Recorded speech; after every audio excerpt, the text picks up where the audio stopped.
Hello friends, all of you, good morning. I am Dharmen sir.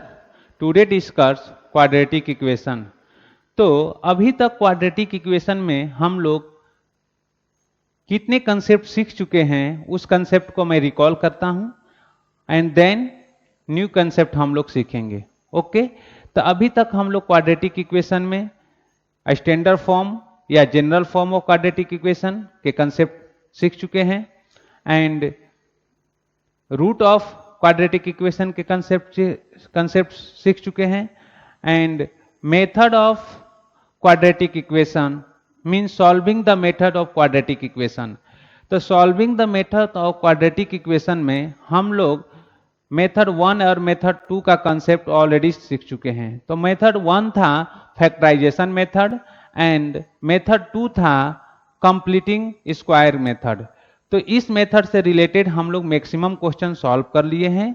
इसमें आपको कुछ भी डाउट होगा, यहाँ तक जितने कंसेप्ट सीखे हैं क्वाड्रेटिक इक्वेशन में, तो यहाँ तो कुछ भी आपको डाउट होगा तो आप मुझे कमेंट कर सकते हैं या मुझे पर्सनल व्हाट्सएप पर मुझे पर्सनली क्वेश्चन पूछ सकते हैं या मुझे कॉलिंग कर सकते हैं।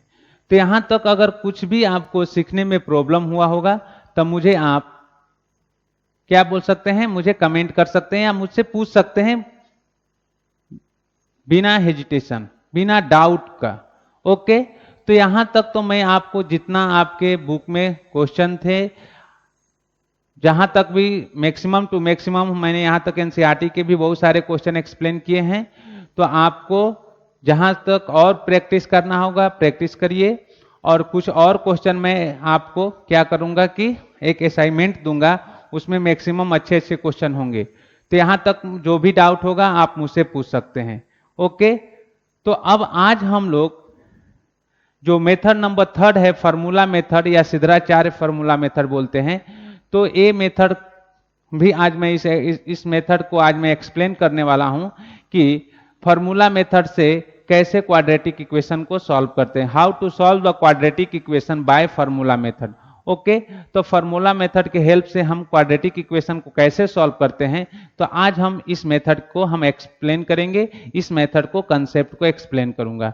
ओके, तो जो आपने कंप्लीट स्क्वायरिंग मेथड का जो प्रोसेस था वही प्रोसेस यहां भी अप्लाई होगा और उसी प्रोसेस के थ्रू हम क्वाड्रेटिक फार्मूला मेथड को ड्राइव करेंगे।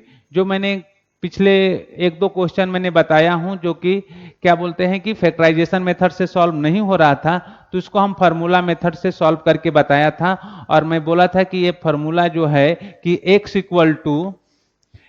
Equal to minus B plus minus root under B square minus 4ac upon 2a, ये फार्मूला है। ये कहां से आता है, तो मैं बोला था कि जब मैं फार्मूला मेथड एक्सप्लेन करूंगा उसमें हम इस फार्मूला को एक्सप्लेन करके बताऊंगा कि ये फार्मूला कैसे आता है। तो अभी तक आप याद कर लीजिए, लेकिन आज फार्मूला मेथड के कंसेप्ट सिखाने जा रहा हूं, तो मैं इसको ड्राइव करके दिखाऊंगा कि ये कैसे आता है। ओके, तो आइए हम शुरू करते हैं फार्मूला मेथड। तो मैं इसे रफ करता हूं। तो फर्स्ट है कि right the quadratic equation in standard form. तो वही है कि right the given quadratic equation. First step आपको ध्यान में रखना है, step number first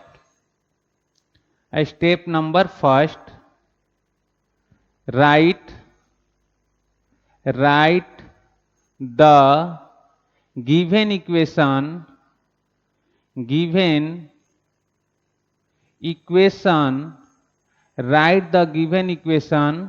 write the given equation in a standard form,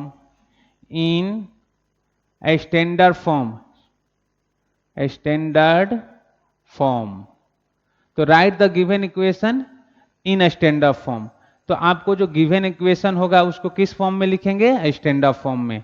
okay, तो हमारे पास क्या है, ax square plus B X plus C equal to 0, यही हमारा स्टैंडर्ड फॉर्म इक्वेशन है, यही स्टैंडर्ड इक्वेशन है ना, ax square plus B X plus C equal to 0।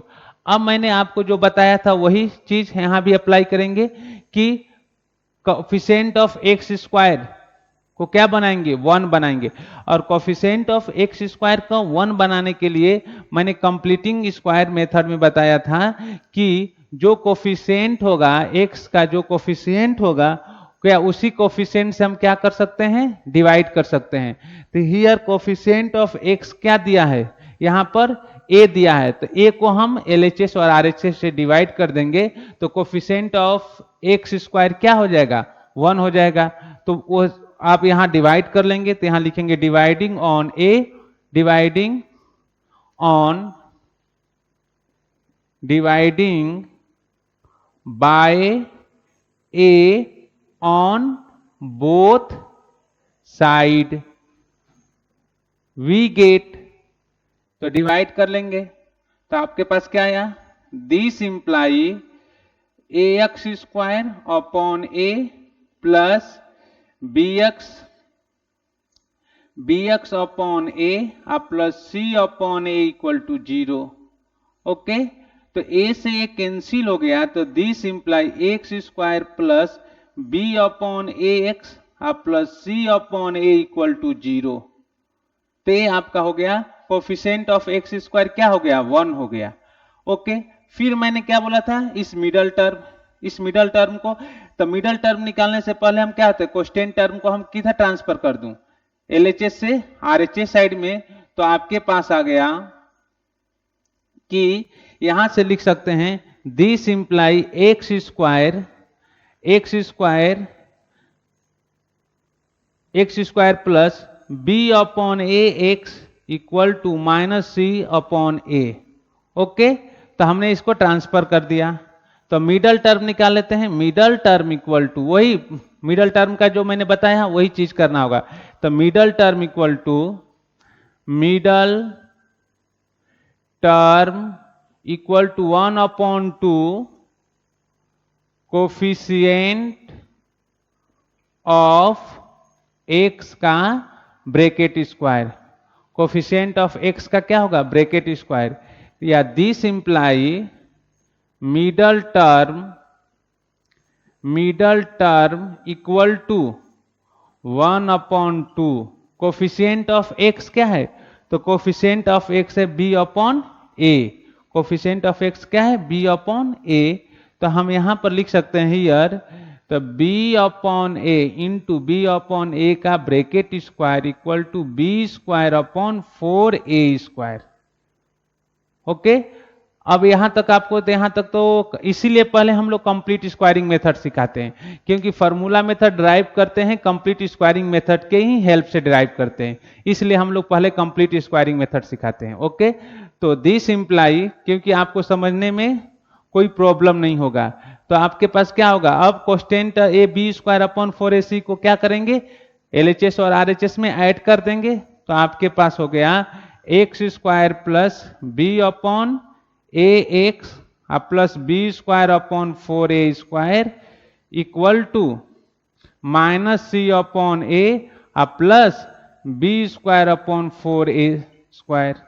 Okay, या दिस इंप्लाई, थोड़ा अरेंजमेंट हम करेंगे, एक्स स्क्वायर प्लस यहाँ 2 का मल्टीप्लाई करेंगे और 2 का डिवाइड करेंगे, तो यहां पर हो गया 2b upon 2a x plus b upon 2a का ब्रैकेट स्क्वायर इक्वल टू, अब देखिए यहां पर एलसीएम ले लेता हूं, 4a स्क्वायर एलसीएम होगा, तो 4a स्क्वायर एलसीएम होगा, तो अगर हम क्या करते हैं, इसको यहां पर क्या है, ऊपर नीचे किससे मल्टीप्लाई करेंगे, इसको 4a स्क्वायर होने के लिए ऊपर नीचे 4a से मल्टीप्लाई करेंगे, तो minus 4ac plus B square.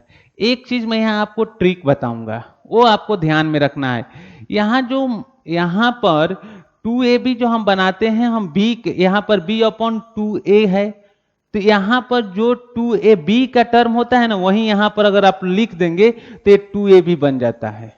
Okay, यहां मैं 2 का मल्टीप्लाई किया, 2 से डिवाइड किया, 2 का मल्टीप्लाई किया, आपको लगे 2 इंटू कर दिया तो मल्टीप्लीकेशन हो गया, तो 2 से 2 कैंसिल होकर क्या आया, b अपॉन ए, और ये कहां से मैंने लिखा हूं, यहां से b अपॉन 2a है ना, तो यहां डिनोमिनेटर में a था, तो ऊपर 2 से मल्टीप्लाई किया, 2 से डिवाइड कर दिया। तो ये आप थोड़ा सा ट्रिक आप दिमाग में रखेंगे कि आप सोच रहे कैसे सर ने इसे बना रहे हैं, तो हमने b के टर्म से ही बना रहा हूं, जो b वाले टर्म है उसी के हेल्प से मैं बना रहा हूं। तो ये क्या बन गया, a प्लस बी का ब्रैकेट स्क्वायर बन गया ना कि नहीं, a square plus 2ab plus B square means x square plus 2 into B upon 2a into x plus B upon 2a का ब्रैकेट स्क्वायर। ओके, तो यहां पर हो गया this imply x plus B upon 2a का bracket square equal to, अब देखिए इसको हम क्या लिख सकते हैं, B square minus 4ac upon 4a का ब्रैकेट स्क्वायर। ओके, तो यहां तक आप नोट कर लीजिए अच्छे तरीके से, फिर मैं इधर इसको रफ करूंगा और कैसे फॉर्मूला आएगा मैं आपको फॉर्मूला निकाल कर दिखाता हूं। तो यहां तक नोट कर लीजिए, अब मैं इसे रफ करता हूं। तो यहां से मैं रफ करता हूं,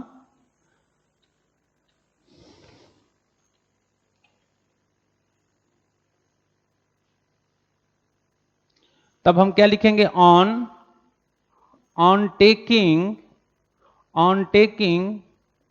square root on both side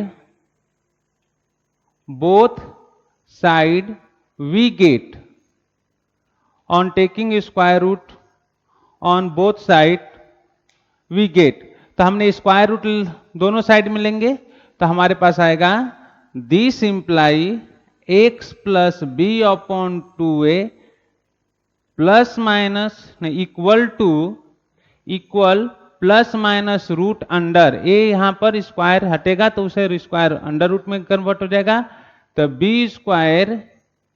B square minus 4ac upon 4a square.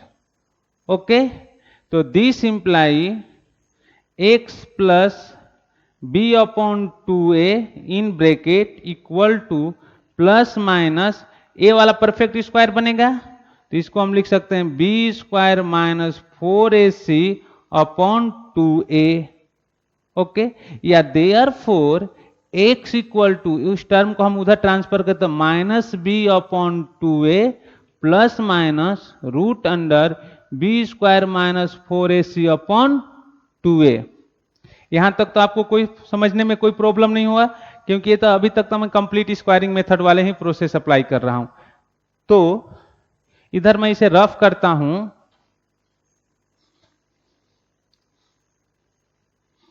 तो हमारे पास आया हियर, क्या आया कि therefore x equal to minus B plus minus root under B square minus 4ac upon 2a लिख दिया। क्यों लिख दिया, क्योंकि इसके डिनोमिनेटर दोनों का क्या है, सेम है। तो इसी को हम बोलते हैं फॉर्मूला, इसी को क्या बोलते हैं, फॉर्मूला बोलते हैं। तो इसे क्या करना होगा, आपको मेमोराइज करना होगा, मेमोराइज, इसे आपको याद करना होगा। और क्या लिखेंगे, where A B C are real number, तो यहां लिख लेंगे where A comma B and C are real numbers, A B C क्या है, रियल नंबर। तो आपको ए बी सी क्या है, और ए जो बी स्क्वायर माइनस 4ac क्या होता है, अगर पॉइंट से हम एक्सप्लेन करेंगे, पॉइंट नंबर 1, तो d इक्वल टू होता है बी स्क्वायर माइनस 4ac। आगे चल के इसको डिस्क्रिमिनेंट बोलेंगे, डिस्क्रिमिनेंट, तो d फॉर डिस्क्रिमिनेंट, तो d क्या होया, बी स्क्वायर माइनस 4ac, तो डिस्क्रिमिनेंट हो गया B square minus 4ac। Okay, तो हम इसको B root under B square minus 4ac की जगह पर हम d भी लिख सकते हैं। तो therefore x equal to minus B plus minus root under d upon 2a, तो d अपॉन 2a हो गया, राइट। अब देखिए, अगर हम यहां से रूट के बात करेंगे तो क्वाड्रेटिक इक्वेशन के कितने रूट होते हैं, 2 रूट होते हैं, एक अल्फा होता है और एक बीटा होता है। तो अगर अल्फा के लिए बात करेंगे तो यहां से पॉजिटिव साइन लेंगे, और बीटा के लिए बात करेंगे तो क्या लेंगे, निगेटिव साइन।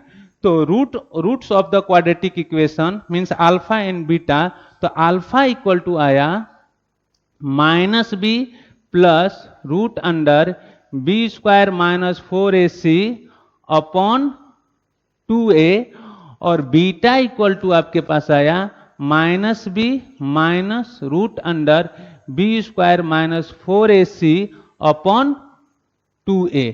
तो आपके दो रूट आए अल्फा इन बीटा, तो अल्फा इक्वल टू आया minus B plus root under B square minus 4ac upon 2a और बीटा इक्वल टू आया minus B minus root under B square minus 4ac upon 2a। Okay, तो हम लोग a quadratic equation formula method को derive कर दिए। ए आपका formula है, इसे आपको याद करके रखना है और इसी से रिलेटेड हम लोग कल के वीडियो में क्वेश्चन सॉल्व करेंगे। ओके, तो आज इस वीडियो को यहीं कंप्लीट करते हैं। नेक्स्ट वीडियो में हम लोग क्वेश्चन सॉल्व करेंगे। Okay, bye, thank you.